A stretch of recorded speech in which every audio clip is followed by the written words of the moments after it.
નમસ્કાર દર્શક મિત્રો, મિસ્ટર ગુજરાત ન્યૂઝમાં આપનું સ્વાગત છે। 31 ડિસેમ્બર પહેલા જિલ્લા પોલીસ એલર્ટ। રાજસ્થાન તેમજ મધ્યપ્રદેશથી આવતા વિદેશી દારૂને લઈને નાકાબંધી કરતા મોટી સફળતા મળી હતી। ચોખાની આડમાં લઈ જવાતો વિદેશી દારૂ ઝડપાયો।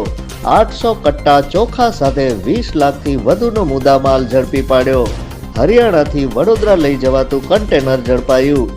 પાનપુરના વડા ગામ પાસે લુણાવાડા મોડાસા હાઈવે પરથી દારૂની હેરાફેરી ઝડપાઈ। જિલ્લા એલસીબી દ્વારા વિદેશી દારૂ સાથે 2 આરોપીની અટકાયત કરાઈ।